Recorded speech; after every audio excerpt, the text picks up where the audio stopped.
Welcome to the Toon Under podcast. It's the Southern Hemisphere's #1 podcast for all things Newcastle United. I am Jack in Brisbane, and as usual, with me is Dimi in Melbourne. How are you doing, Dimi? Very well, mate. Very excited to talk about Tonali with Taylor tonight. It's exciting times. We're not scraping the barrel with Hamza Shader anymore. We're actually going for world-class midfielders. So yeah, very excited. You don't want to talk about the Bombers result, do you? What I didn't see any AFL results this week, so yeah, I'm not sure what you're talking about. All right, we'll let you off with that. And as Dimi just said, we do have Taylor here from Milan Club Melbourne. Taylor, thanks very much for coming on to the Toon Under podcast. I'm sorry the circumstances aren't exactly the happiest for you, but we're very pleased to have you here for your insights into what is going to become our new central midfielder very soon, hopefully. It's Sandro Tonali. I'm going to say it in my Geordie accent. You can say it better in your Italian accent. How you doing, Taylor? Yeah, I've been going well, thanks. It's funny, Dimi, I didn't realise you go for Essendon, but red and black Essendon. I go for Collingwood in the footy, so I've been at the Collingwood match today, black and white for you guys. So, yeah, I've been going well, other than the Tonali news at your expense. So, yeah, well done. Yeah, so we'll get into all that. Yeah, we'll get into it. But before we do that, I just want to sort of get your story, really. What's your background and how did you start Milan Club Melbourne and what you guys all about? Yeah, okay, sure. So I've got Italian ancestry. Dad's Italian, so I grew up with the World Cup win and my cousin's going for Milan, a lot of glory there. And when I was about 12, 13 years old, I started a Twitter account called Milan Club Melbourne. Now, it wasn't a club. It was just because I didn't have any mates who went for Milan to talk about anything with. And over the years, just chatting with people, sort of built a little community in Melbourne and Australia in particular, because when you're so far away from Milan, someone in Sydney is just as good as around the corner from you. So when I was at a cousin's wedding in Italy in 2017, I just thought, stuff this, I finished school now, why don't we start a club? So while I was in Italy, I put a message out on Facebook, got the first committee together, we caught up, and yeah, about 6 or 7 years later, which we're here today, the club's got about 150 paid up signed members, close to 500 people in the database. I'm regularly conversing with AC Milan, getting tickets for our members, had members at the matches against Inter in the Champions League semi-final. I was at the Scudetto match against Sassuolo last year, meeting with the marketing manager, etc. So yeah, the club's really established now. We get a lot of credibility around the world, and yeah, it's good to have that community that I sought or really wanted when I started the club. So yeah, it's good. That's a very familiar tale to what we were talking about before.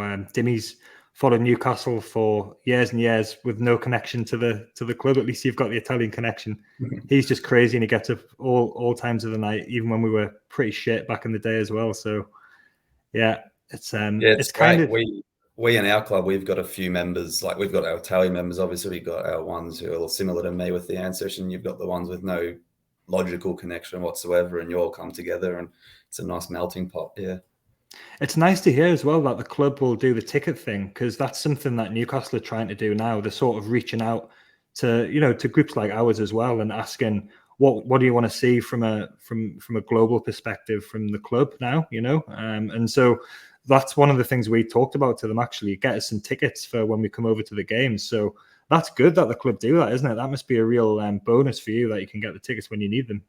It is, but it also isn't. I probably should give some context on what we do, but our understanding is the English clubs do it quite well, such as the Chelseas of the world, where if you're a member overseas, you get a bit of priority access to tickets in certain sections of the stadium if you can commit up front enough. Obviously, we can as Australians because we have to plan our trip well in advance. It's like an allocation for overseas members and fan clubs. For us, we've got an association called the AIMC, and they are the Fan Association of Milan, and they're not owned by Milan, but they're linked to Milan. They get an allocation, and then I neglected to say I lived in Italy for 18 months in about 2020. So I got stuck there during COVID. And during that time, I'd give some gifts to the club and I'd suck up to them a bit and made sure they liked me because of that personal connection that I built, which is very Italian. Now we make sure that I'm in regular contact with this association. Our members, when they go, they give gifts to them and they really like us. So we're able to get a bit better of an allocation than we probably deserve. But yeah, it's very Italian how we're doing it. And we'd actually, in a way, we'd love it to be like the Chelseas of the world, where it's organised and very rule-based. But thanks to the hard work of our club, we're also getting a good allocation. So yeah, it's funny. Good on you. Good on you. That's the way to do it. You know how to do it. Yeah. All right. So before we talk about Tonali, let's just get a bit of context about AC Milan at the moment. They've had a bit of a turbulent time. Obviously, they made the Champions League semi-final and they won the Scudetto last season, I think, wasn't it? So what's the kind of context to AC Milan at the moment? Because Serie A is not as as good, as big as it was back in the 90s, I suppose, when it was very popular. So what's the story at the moment with AC Milan? Yeah, okay. I'll give you a bit of a recent history. Tell me if it's going on too long. And I'm not media trained, so maybe the stuff I'm saying I shouldn't be saying that's going out to the public. But basically what happened was we were dominant for years because Berlusconi was winning against the world with his money. And then suddenly we got real money coming in to football. So when you had Berlusconi's money, which was a lot, but not as much as the Saudi and Middle Eastern money, you couldn't compare. So the club had lots of poor processes, largely deliberately to help with his political or maneuverings. And then when you met the poor operations with not much money, you didn't really have a well-structured club. So eventually it caught up with him. He was going for a few, like, we want young Italians, no tattoos, etc., to sell to the fans. And everyone realized that wasn't true. So the club got sold to these Chinese owners in about 2017 or so. Unfortunately, we think those owners didn't actually exist. They did exist. It was literally just to get his illegal money back into the country. And then that they went all hell for leather, and they said they signed 200 million euros of players. Didn't work well. You can't just link a team of good players together because it wasn't a team. Didn't make the Champions League. Defaulted on their debt. Elliott Hedge Fund, who had the loan, got it. They built us up with a few years trusting the club, like getting Maldini and legends involved. And then, they sold the club last summer after we won the Scudetto for the first time in many years. So it was the first competitive side we've had. This new owner, Jerry Cardinale, he got rid of what they'd built effectively, and we're seeing that now. He's pretty trigger happy to sell players, sacked Maldini and Masada. And yeah, we're a bit worried right now what's going to happen because he's wanting to build a club on stats. I don't know if you've watched Moneyball, but there's a guy called Billy Bean who does everything on stats, and he's one of his advisors. So we think he doesn't understand the spirit and soul and hard work that Maldini put into everything, and he'll sell everyone for their value, and he won't be able to replace what was built, and he'll probably take a bit of the money out himself. So yeah, it's a bit worrying at the moment for us. We quite often like taking the piss out of Dimi for his Greek heritage and talking about corruption and things, but Italy, Jesus Christ, you've talked about a couple of things there that, it's kind of, you just said before, it's very Italian, isn't it? That kind of thing, like the way things run and the money flowing in and out and all that sort of stuff. Yeah, exactly. Money's always the constant theme. So we need money put into our club to do well. Yeah. All right. So in that context, this sale of Sandro Tonali, is this expected at this time? Did they think he was going to be sold this summer, or was it a bit of a shock when the news of the bid came in? Because it was a bit of a shock to Newcastle. We hadn't really been linked with him before, and then all of a sudden we were in with a 70 million, 80 million euro bid, whatever it is, whatever you want to believe. Was it a bit of a surprise for Milan as well? And did you think they would hold on to him for a bit longer? Oh yeah, it's the biggest shock we could have ever imagined for any player after we've had Maldini holding on, trying to build the squad to go, but understanding, coming to grips with Maldini leaving. No rumours, as you said. For Tonali, of every player to be the one who left. In Italy, we call him a bandiera, or that's what we were hoping for him to be, and that's like a flag, like a banner, icon, symbol of the team. We signed him on a loan from Brescia, and then to be able to convince the owners to keep him, Maldini actually lowered. He accepted lowered wages because Milan meant so much to him as his boyhood team.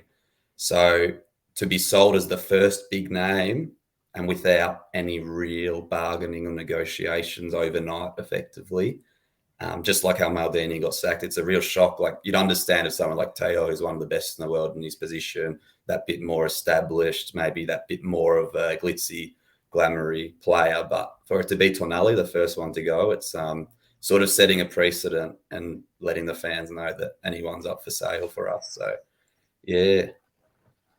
And from a Newcastle perspective, Dimi, as well, we weren't expecting this, were we? We weren't even linked with them. And Twitter has got a lot of ITK people who like to pretend that they know everything. Nobody linked us with Tonali whatsoever. It was Barella that we were getting linked with the week before. And then, Dimi, all of a sudden this bid went in, and it was a bit of a shock, wasn't it, from Newcastle perspective?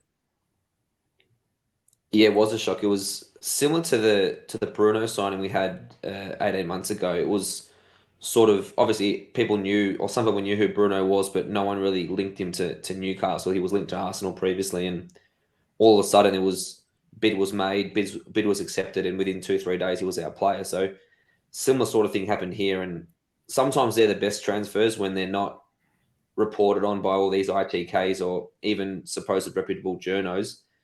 If the ones that are kept under wraps usually are the ones that go through in the end, and they're not spoilt by newspaper headlines and things like that. So yeah, it was a massive shock, but unlike Taylor, a pleasant shock for us. Very, very much a pleasant shock, yeah. You were talking there, Taylor, about I'm not going to try and say that word you said, the banner. That is the banner, but Bandiera. Yeah, the bandiera. Yeah. What is it about him specifically that meant that he had that? He had that symbolism and the attachment with Milan. And what is his? With that context, what does his sale mean? Like you said, it's that anyone's for sale. But yeah, what was it about him that meant he had that status? Or has that status? He's often been compared to Gattuso, and he, for reference, the last game of the season when Ibra was having his farewell, he was on the middle of the pitch crying. That's how much the club and the players and the team meant to him. So he basically lowered his wages for the club. He meant, like, teammates meant everything to him. He was linked to, like, the previous Italian history of the team, and on the field, he just, like, he would fight, run. So he'd leave it all out there, and it just everything you want of a player. And he's only just turned 23, I think, hasn't he? So he's still playing in the Italy under-21s at the moment. So I suppose his age as well factors into that, where you're kind of hoping he's going to be there for his career, really, and he's going to see it. He's already played in the Champions League semi-final and won a Scudetto, but you're kind of hoping, I suppose, with his age, that he's going to be the one that's going to captain in the future and, take the club, be with the club for all that time. Yeah, 100%. He was already on the verge of captaining, I guess, now. When necessary, he'd step up, and to lose the future captain and the one centre point and focus of the team now and going into the future is very disappointing for us. And there's been a bit of talk about the transfer fee. So there's different numbers flying around. There's kind of 70 million euros, and then some people are saying 70 million plus add-ons. The Newcastle end is saying it's more like 50 million pounds. So it sounds like Milan want to kind of bump it up a bit to appease the fans a bit, and it sounds like Newcastle want to try and dampen it down a bit to say we haven't been taken for a ride with the fee. But if it's around the 50 million, 60 million pound mark, would you say that that's kind of a fair fee for a player of his ability, his experience? It's funny because just going back to what you were saying earlier with Barella and the linkings, Inter's actually not in a strong financial position, whereas we relatively are.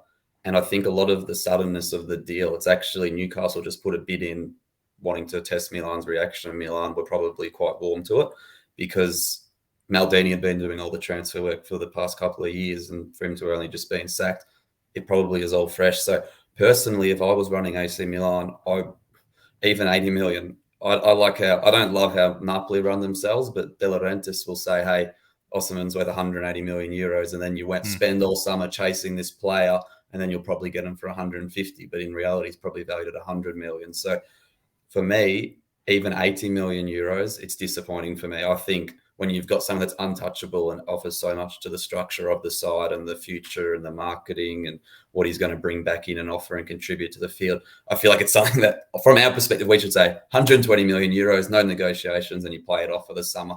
I don't see why we play around that 70 million. My understanding is probably 70 million plus bonuses closer to 80 million, and then a percentage of the resale. But yeah, nothing surprises me right now, and the owners are not in my good books. Yeah, we've we've been through a similar thing at different times at Newcastle. So we sold Andy Carroll. It sounds funny now to talk about Andy Carroll, but he was sold for 35 million to Liverpool back in 2010. And Dimi, we've talked on the podcast before. You feel like your heart's being ripped out. I don't want to kind of make Taylor feel worse, but you do feel like when you lose a player like that, you do feel like it's just such a disappointing thing to lose a homegrown player and one who has got such affection for the club as well. But money talks, I guess, doesn't it? And it's the way football is. It's hard to keep hold of players for such a long time, but it's such a bad feeling, isn't it, Dimi, at times when this happens? Yeah, it's terrible because you get a touch of the players, especially the ones who are homegrown or support the club growing up. It's hard, and obviously the owners in a lot of cases aren't connected to the club as you are as a fan. And what's happened here with Milan is obviously the same that happened with Carroll. Ashley couldn't care less. He just wanted to make the biggest profit. If it was 35 million, he thought, this is sensational. We paid nothing for this bloke. We made 35 million.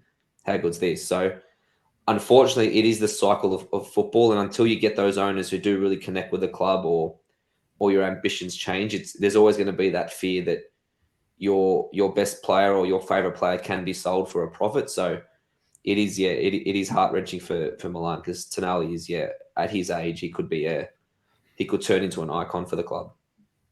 Yeah, and is there any hint, Taylor, or any kind of bad feeling towards him for accepting this move, or is it just sort of kind of accepted that he's not got much choice and that the money's so good and he's going to triple his wages and all that kind of stuff? How's the feeling towards him?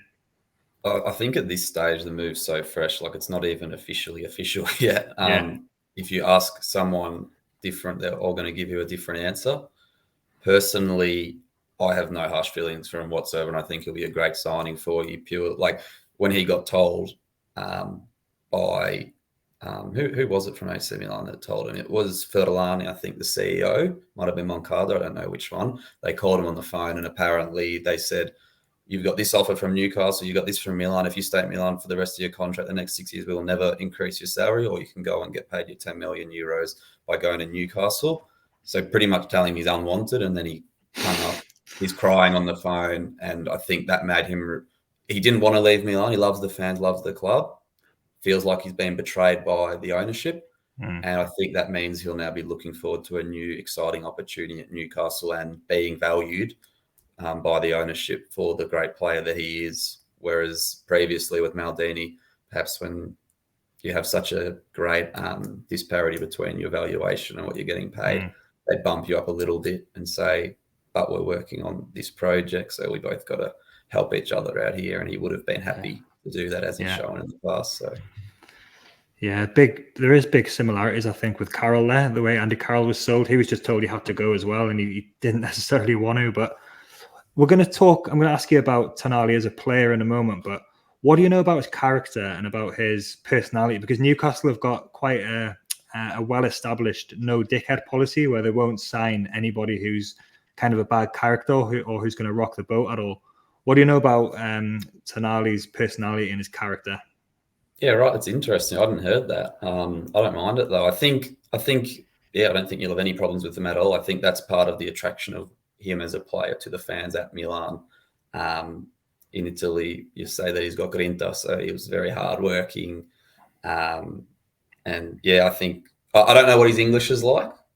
Common question with the overseas purchases, but like I touched on earlier, I think because he sort of feels betrayed, he'll be excited about the opportunity and he'll treat Newcastle and won't stuff around Newcastle like perhaps the PSG players have previously taken advantage of the club. So I think he'll fit in well.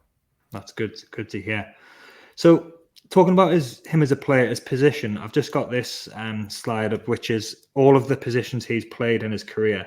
And we know he was at Brescia earlier, and then he signed for Milan 3 seasons ago. The first one was a loan, and then he signed permanently, and he's had 2 more seasons. I think that's right. The majority of his career was played in defensive midfield, and he's also played quite a bit in central midfield. My understanding is that with Milan last season, the season just gone, he played in a 4-2-3-1 system, and he was on the left-hand side. but he wasn't necessarily he's not necessarily like a screening defensive midfielder who's just going to screen the defense and put tackles in and pass the simple ball, is he? He's got a bit more to him than that. What is his position been for Milan, and how is he as a player? Like, how did he play the role he's asked to play? Yeah, so in his first year at Milan, he struggled quite a bit just because he was a young player in a new environment, but we kept playing him and trusted him. So positionally, last season, probably a bit more in the defensive mid area. When he had Kessie by his side, he actually surpassed Benacer as the starting mid. And then this year, he was by far like our starting player and probably our best midfielder by a million miles. And what I think of when I see him is how he's so good at closing spaces, but he's also able to clear the ball and control and dictate the rhythm of the play, a bit like Pirlo in that sense. So he's definitely not an attacking midfielder, but he can run and close down spaces at the same time. So in that sense, he's quite unique and hardworking on the field.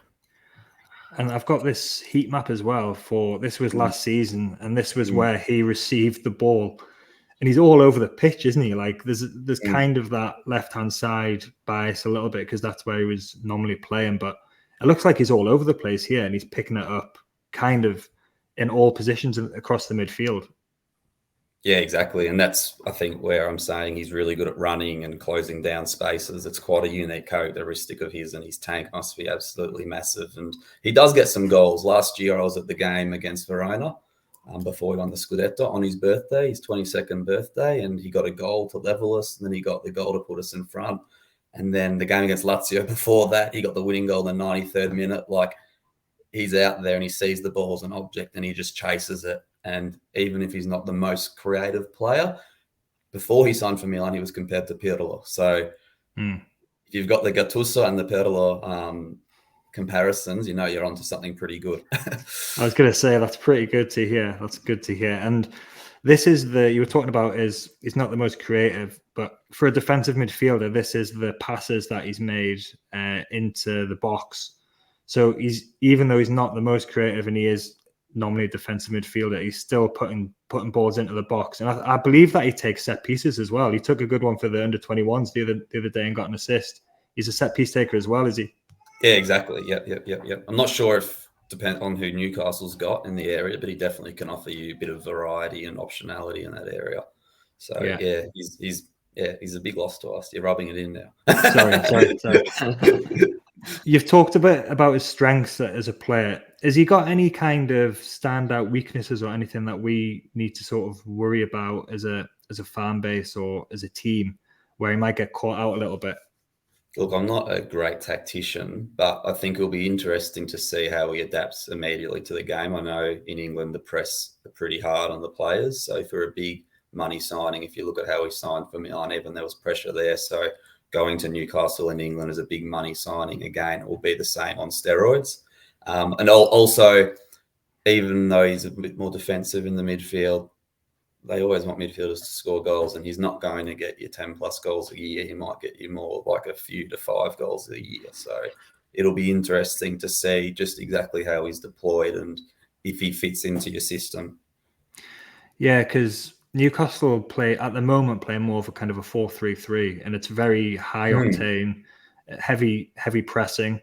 And he profiles quite similarly to a couple of our midfielders, Bruno Guimaraes and the other one, Sean Longstaff. So he's probably going to play mostly on the right-hand side of like a midfield 3, and he might drop in and switch with Bruno a bit, because then the idea is that Bruno can get forward a bit.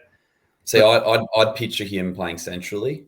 Yeah. I think if he's playing effectively as a winger, like that's what I think of Rafael Leao doing for us, and he just runs up and down. His pace is a tribute there, whereas Tonali's more going to dictate the play and the rhythm of the field. So yeah, I don't think it would suit him to be out wide. I think he needs to be in the middle.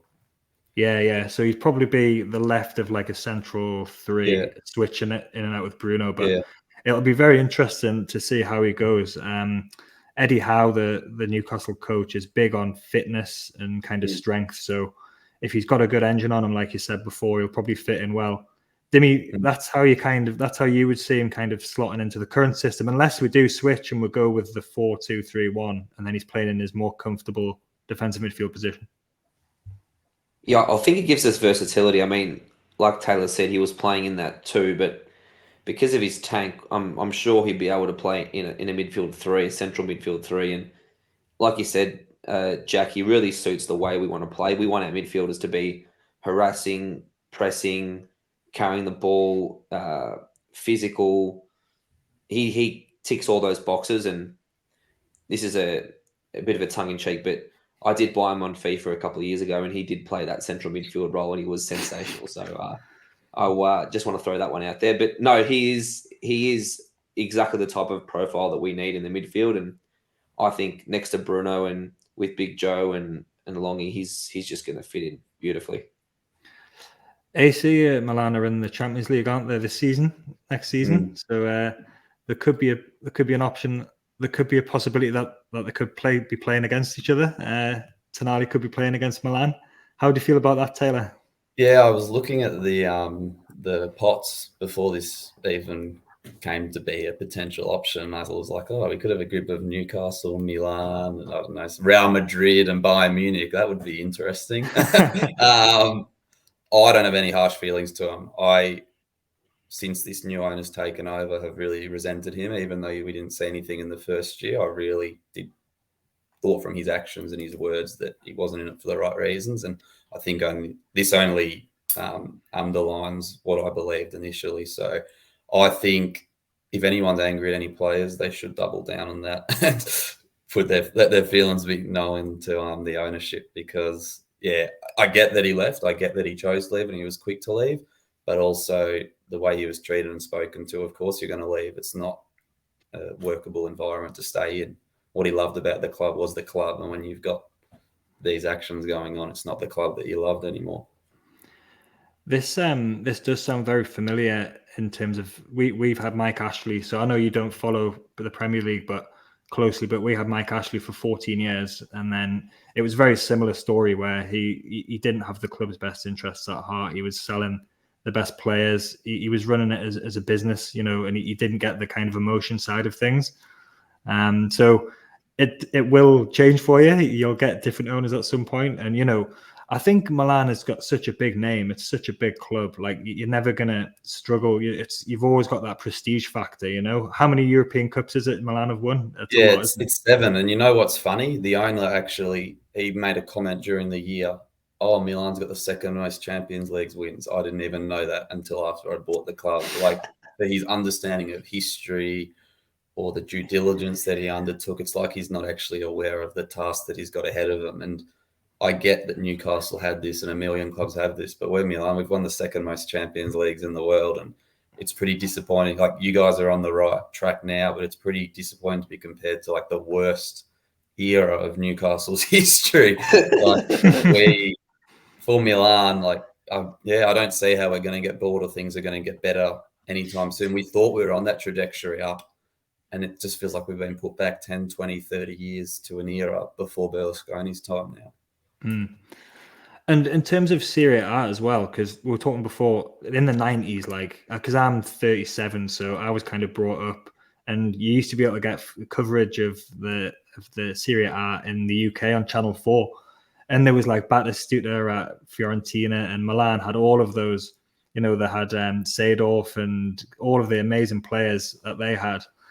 But the money's in the Premier League now, isn't it? Unfortunately for other leagues. And I remember in the January transfer window, Bournemouth were outbidding Roma for players, or they were trying to buy Roma players, and that's just kind of unheard of. But it's sort of the way football is in the European picture at the moment, isn't it? But having said that, Italian clubs are still performing in Europe, and they're still going deep into the European competition. So what do you see as the kind of prospect for Italian clubs and for Milan in the next season or two? Yeah, I could write an essay on this, and we could have a whole podcast season on it. We had an Italian team in each final of the European tournaments this year. Yeah. None of them won.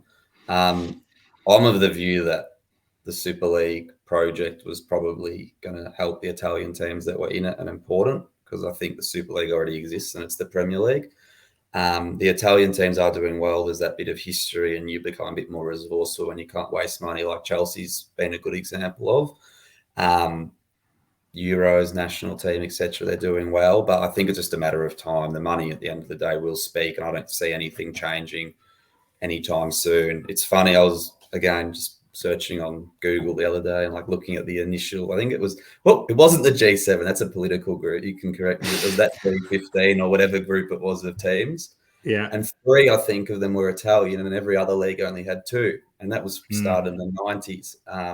So the Italian teams not only were dominant then, but they were the most influential. So I never would support Inter in the Champions League final. You can't do that. But I also understand that I want the Italian league to be strong, because instead of us being the best of a poor league, I want to be competing against the best teams in Europe. I don't know if our competition's stronger. We're getting tested week in, week out. There's more commercial opportunities of marketing in the league. It will mean that our team's better. Instead of just winning the Coppa Italia, you'll be winning the Champions League. So, yeah, we are still as ambitious as anyone. After we won the Scudetto last year, we were chanting at the stadium that we want to win the Champions League. Noi vogliamo vincere I Coppi dei Campioni. And yeah, it's it's hard to deal with, and we are still as ambitious as ever.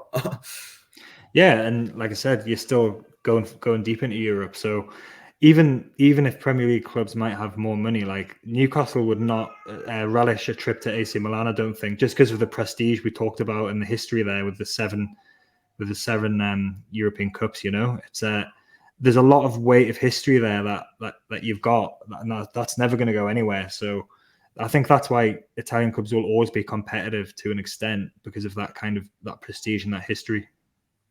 Yeah, we hope so. And I guess that's where we were talking about the corruption and whatnot earlier. It'll be what we can make of our opportunities, because, yeah, if the game is starved of money for long enough, I guess it does become like the Dutch league or some second-class league where the best teams in it just can't compete. It'll be really interesting to see how everything develops, because, yeah, I agree. If you go to the San Siro, it's amazing. That bit more of a hostile atmosphere probably compared to what you get with the English teams. But if the quality does drop far enough down, no matter what, they'll get beaten. And to be honest, we had a lucky Champions League run this year. And we weren't great. We were pretty lucky to make it to the semi-finals. We got destroyed by Inter. But at the same time, we should have been better. If we were 1 or 2 signings away from literally making the Champions League final, but instead of improving, we just couldn't match it, and it's frustrating. Dimi, anything else to ask Taylor while he's here about Tonali, or about... We could look very silly if this transfer doesn't go ahead now. We've probably jumped the gun a bit, but it should happen now. So have you got any more questions, Dimi, about him or about Italian football while we've got Taylor?